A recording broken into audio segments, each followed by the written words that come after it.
அந்த பள்ளி வளாகத்தில் கோயிலை தடை செய்யப்பட்டுள்ளது. ஆமா, இருந்தாலும் அந்த கூலி இந்த பொருட்கள் பயன்பாடு அதிகமா இருக்கு. நம்ம தமிழ்நாடு தடை பண்ணியிருக்காங்க. தடை பண்ணியிருந்தாலும் இந்த பயன்பாடு இருக்கு. இது குறித்து இந்த அரசு பள்ளி மாணவர்கள்ட்ட ஒரு விழிப்புணர்வு ஏற்படுத்தினா நல்லா இருக்குன்னு எதிர்பார்க்கறாங்க சார். எல்லா குற்றங்களும் பெரிய குற்றங்க. அந்த குற்றங்களினுடைய தாய்மடியே போதை பழக்க வழக்கம் தான். ஒரு குழந்தைக்கு போதை பழக்க வழக்கம் வந்துருச்சுன்னு வைங்களேன், அது தவறான சிந்தனைக்கு போகும். தட்டி கேட்டா வன்முறையை கையில் எடுக்கும். வன்முறையில ஈடுபடுகிற பொழுது அது அகைன்ஸ்ட் சிஸ்டமா போகும். பின்பு கொள்ளை சமூக விரோத செயல்கள். அப்ப இந்த போதை என்பது வேரோடும் வேரடி மண்ணும் வீழ்த்துவதற்காக பல்வேறு வகை நடவடிக்கைகள் எடுத்துட்டு இருக்கோம். கடந்த ஒரு வாரத்தில் மட்டும் 1638 குற்றவாளிகள் கைது செய்யப்பட்டிருக்கு தமிழ்நாடு அரசால. உடனடியாக சரண்டர் ஆக வேண்டும்னு ஜாமீனில் வெளிவர முடியாத பிடிவாரம் பிறப்பிக்கப்பட்டவர்களினுடைய எண்ணிக்கை சற்றொப்ப 2000 சொச்சம்.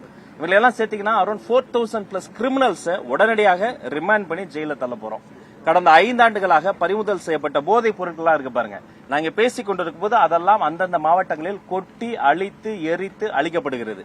போதையில்லா தமிழ்நாடு என்பது நம்முடைய இலக்கு. நிச்சயமாக மாண்புமிகு தமிழ்நாடு முதல்வர் சி ஜோசப் விஜய் அவர்களினுடைய ஆட்சியில் இந்த போதை கலாச்சாரம் வேரோடும் வேரடி மண்ணோடும் பிடுங்கி எறியப்படும்.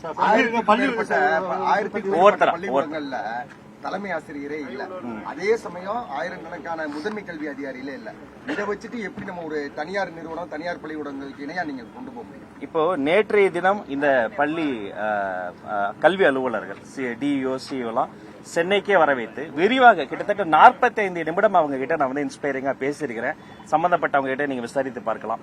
எப்படி மாணவனை அணுகணும், அவங்க இம்பார்ட்டன்ஸ் கொடுக்க வேண்டியது என்ன, மனநலன், இன்ஃப்ராஸ்ட்ரக்சர், உணவு தரம், மாடல் ஸ்கூல்ஸ், வெற்றி பள்ளிகள், பழைய மாணவர்களையே தூதுவர்களாக பயன்படுத்துவது, பிரைவேட் பார்ட்டிசிபேஷன் இருந்தா அதை டிரான்ஸ்பரண்டா வெப்சைட்ல எவ்வளவு கான்ட்ரிபியூட் பண்றாங்கன்னு போடுவது, உள்ள கிரீவன்சஸ் மாணவர்களுக்கு மட்டும் கிடையாது ஆசிரியர்களுக்கும் அழுத்தம் இருக்கும். அதையெல்லாம் காது கொடுத்து எப்படி கேட்கணும், அவங்கள நீங்க ஃபெசிலிட்டேட் பண்ணணும். ஒரு ரைடு மாதிரி போகாம ஃபெசிலிட்டேட் பண்ணணும். பதிலுக்கு நான் என்ன பண்ணுவேன்னா, முறைப்படி டிஆர்பியில பேசி அந்த காலி பணியிடங்களை எத்தனை வேகமாக நிரப்ப முடியுமோ நிரப்புவோம். சில பிரச்சனைகள் நீதிமன்றத்தில் இருக்கு, அது லீகலா தான் பண்ண முடியும். அப்படி இல்லாத விஷயங்களை பேசி இரு தரப்பும் பேசி தீர்க்க முடியாத பிரச்சனையே கிடையாது. போரே முடிக்கும் போது பள்ளிக்கூட பிரச்சனையை முடிக்க முடியாதா? நிச்சயமாக அதை நிறைவேறும். பதிலுக்கு அவங்க என்னன்னா அந்த குழந்தைகளினுடைய மனநலனை அவங்க தீவிரமா பார்த்து பள்ளிக்கூடங்கள் அருகில மதுபான கடைகள் இல்ல 717 டாஸ்மாக் மூட உத்தரவிட்டதனுடைய அடிப்படை காரணம் என்னன்னா எஜுகேஷனல் இன்ஸ்டிடியூஷன்ஸோட பெரிமீட்டர்ல அது வர்றதுதான். இப்போ ஒரு பள்ளிக்கூடத்து போற குழந்தை அந்த வழியில ஒரு கோயில் பாத்துக்கிட்டே போச்சுன்னா 2ஆம் நாள் கழிச்சு அந்த சாமியை பத்தி விசாரிக்கும். ஒரு புத்தக கடையை பார்த்தா புத்தகம் வாங்கலாமான்னு யோசிக்கும். ஒரு போதையோ ஒரு மதுபான விடுதி இருந்தா அதை தவறான ஒரு சிந்தனை வரும். அதனாலதான் அதை நாங்க மாத்திருக்கோம். இது தொடக்கம் மட்டும்தான். இன்னும் பீரியாடிக்கலா இன்னும் வரக்கூடிய மாதிரி நிறைய இந்த சம்பவத்துக்கு பிறகு இந்த மாண்புமிகு தமிழ்நாடு உத்தரவுக்கு பிறகு நிறைய பேர் எங்களை மீட் பண்ணி இந்த இதெல்லாம் இந்த இடத்துல எல்லாம் இருக்குன்னு சொல்றாங்க. அதை ஆய்வு செய்து அதுவுமே அந்த இடத்துல இருந்து களையப்படும். மாணவர்களுக்கிடையே இனக்கவர்ச்சின்றது கொஞ்சம் அதிகமா இருக்கு. அதனாலதான் அந்த ஒரு சின்ன சின்ன பாலியல் பிரச்சனைகள்லாம் வந்துகிட்டு இருக்கு. அதுக்கு பள்ளி மாணவர்களுக்கு இந்த மனநல ஆலோசனை வாகனம் நம்ம எல்லாத்துலயும் செயல்பட்டுக்கிட்டு இருக்கா எப்படி சார்? இல்ல இருக்குங்க, அது இன்னும் அதிகப்படுத்தணும். தன்னம்பிக்கை வகுப்புகளும் தன்முனைப்பு வகுப்புகளும் தன்னார்வலராக தன்னை மாற்றக்கூடிய வகுப்புகளும் அந்த மாணவர்களுக்கு அதிகப்படுத்த போறோம். அதனுடைய தொடக்கம் தான் என்னன்னு பாத்தீங்கன்னா, தமிழ்நாடு முழுக்க எந்த பள்ளிக்கூடத்திலும் பிடி பீரியட் எந்த காரணம் கொண்டும் கட் செய்யக்கூடாதுன்னு சொல்றாரு. ஏன்னா அவர் உடல் நலன் பேணி கிரவுண்ட்ல போய் விளையாடி ஸ்வெட் அவுட் பண்ணும்போது அவருடைய சிந்தனை தெளிவாகும். தெளிவான சிந்தனை மதிப்பெண்ணை வாங்கி கொடுக்கும். சிந்தனை தெளிவும் மதிப்பெண்ணும் தான் சமூகத்தில் அவருக்கு மதிப்பு வாங்கி கொடுக்கும். அப்ப அவர்களுக்கு தேவையான தன்னம்பிக்கை வகுப்புகள் இன்னும் அதிகப்படுத்தப்படும். நம்ப வைத்துட்டு இன்னைக்கு ஏமாற்றாலை தான் வீசுகிறது. சிஎம் பிரதமர்கிட்ட பேசும்போது மேகதாது பத்தியோ இண்டஸ்ட்ரியல் காரிடார் பத்தியோ எதுவுமே பேசாம வாய் திறக்காம இருக்கிறாரு அப்படின்னு சொல்லி முன்னாள் அமைச்சர் ஆர்.பி. உதயகுமார் கேள்வி கேட்டிருக்கிறாரு. அதாவதுங்க, இப்ப நடக்கக்கூடிய இந்த பிரச்சனையை பொறுத்த வரைக்கும் சூப்பர் எல்னினோவால மழை பொழிவு என்பது கம்ப்ளீட்டா பாதிக்கப்பட்டிருக்கு.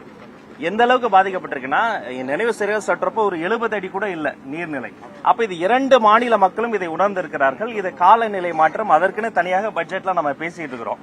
அப்ப இது அறிவியல் அரசியல் தெரியற மாதிரி அறிவியலும் அண்ணனுக்கு தெரியணும்னு நான் கேட்டுக்கிறேன். அதனால அரசியல் வேறு அறிவியல் வேறு. இந்த மாதிரி பிரச்சனைகளை அறிவியலையும் நம்ம பார்க்கணும். அப்புறம் அவங்க ஆட்சியில இருந்த போது கொடுக்க வேண்டிய பிரச்சனைகளுக்கு கொடுக்க வேண்டிய அழுத்தங்களை கொடுத்திருந்தால் மக்கள் மறுபடியும் அவர்களுக்கு ஆட்சியை கொடுத்திருப்பாங்க. 2 எலெக்ஷன் அடுத்து தோத்துட்டாங்க. அதனால அவர்கள் கொஞ்சம் சுய பரிசோதனை செய்து கொள்ள வேண்டும் நான் கேட்டுக்கிறேன். அதிமுக தலைமையிடமா சசிகலா இருந்தாங்க சொல்லி சொல்லப்பட்டது, திமுக சபரிசன் சொல்லி சொல்லப்பட்டது.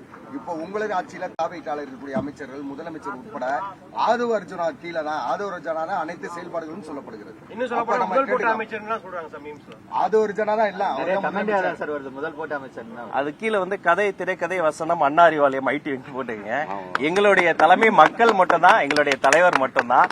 அன்பு சகோதரர் ஆதவ அர்ஜுனா அவர்கள் ஒரு ஆற்றல் மிக்க அமைச்சர். வந்த உடனே பிடபிள்யூடியில வந்து யாரும் கான்ட்ராக்டரை கூப்பிட்டு கமிஷன் தராதீங்கன்னு சொன்ன ஒரு அமைச்சர். விளையாட்டு மைதானங்களை மேம்படுத்தி தருவதற்காக என்ன வேணா பண்றேன்னு சொன்ன அமைச்சர். ST80ல இருந்த பாலிடிக்ஸ் எல்லாம் ஒழித்த அமைச்சர். எந்த இடத்துலயும் யாரும் காசு கொடுக்க கூடாதுன்னு லஞ்ச லாவணியத்தை வெளிப்படையாக உடைத்த ஒரு அமைச்சர். எப்போதும் தன் நெஞ்சிற்கு தோன்றியதை துணிச்சலாக சொல்லக்கூடிய ஒரு அமைச்சர். இவர் வந்த பிறகு இந்த தமிழ்நாட்டில் பல்வேறு மாற்றங்கள் நடந்திருக்கு. இதையெல்லாம் பொறுத்துக் கொள்ள முடியாம அவரை சிறுமைப்படுத்துறது, இது வந்து கோத்தூர்றதுன்னு சொல்லுவாங்க. எங்களுடைய முதலமைச்சரை விட ஆதவ அர்ஜுனாவுக்கு இவ்வளவு புதலாரம் பாடுறீங்களே, இவ்வளவு இதே போல முதலமைச்சருக்கு ஏதாவது 10 புகழாரம் பாடுங்களேன். நான் 28 ஆண்டுகளாக யாருக்குமே புகழாரம் பாடல. எங்களுடைய மாண்புமிகு தமிழ்நாடு முதலமைச்சர் மக்களுக்கு தான் புகழாரம் பாடினாரு. எங்களுடைய மாண்புமிகு முதலமைச்சர் 717 டாஸ்மாக மூடியதை பத்தி யாருமே இது வரைக்கும் சிந்தித்து கூட பார்த்துக்க முடியாது. பதில முடிச்சுக்கிறேன் சகோதரர். 717 டாஸ்மாக மூணதா இருக்கட்டும், திரைத்துறையில ஒரு குடும்பத்தினுடைய, ஒரு நிறுவனத்தினுடைய ஒரு சர்வாதிகாரமாக இருந்ததெல்லாம் ஜனநாயக பூர்வமாக மாற்றியதா இருக்கட்டும்.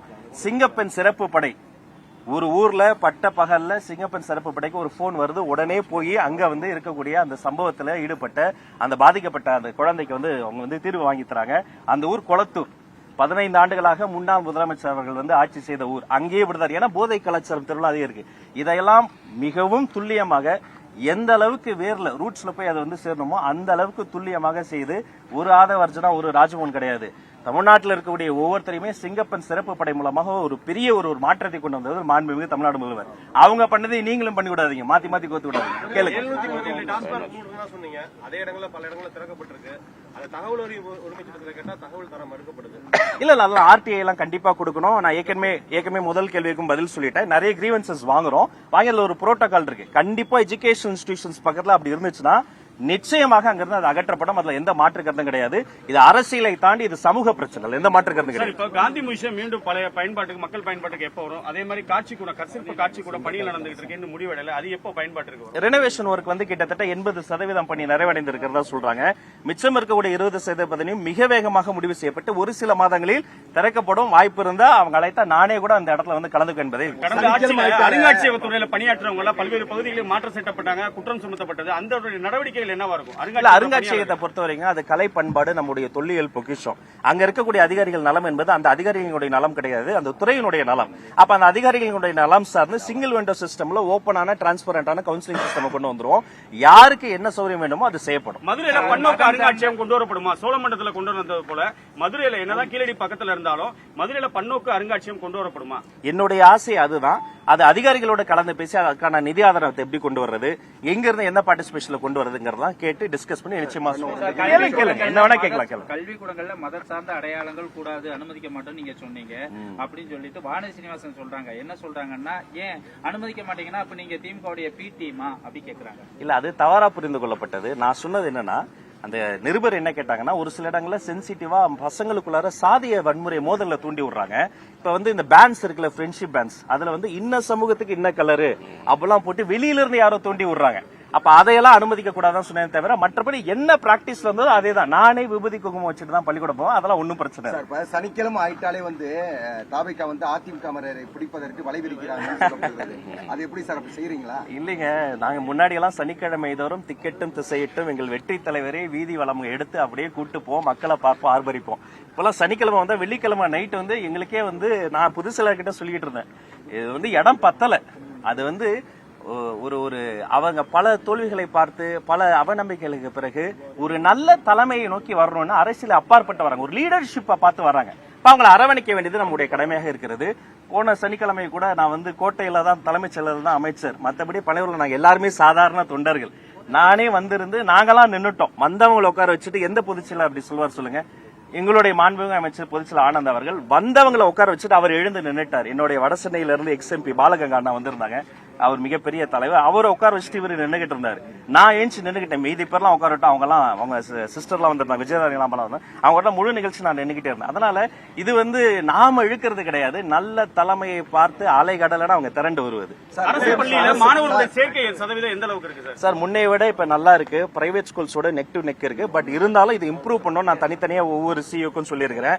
எதெல்லாம் செஞ்சா இம்ப்ரூவ் ஆகும், அதுவும் இல்லாம ஏதாவது ஒரு குழந்தை இடைநட்டல் இருந்தா ஸ்பெஷல் டீம் போட்டு வீட்டுக்கே போய் பாருங்க, அவங்களுக்கு பண பிரச்சனையா சமூக பிரச்சனையா ஆய்வு பண்ணுங்கன்னு சொல்லிடுறோம். நீங்க இப்ப சொல்றீங்க செய்தியாளர்களை சந்திக்கிறீங்க, என்ன கேள்வினாலும் உடனடியா கேளுங்கன்றீங்க, காத்திருக்கிறேன்னு சொல்றீங்க.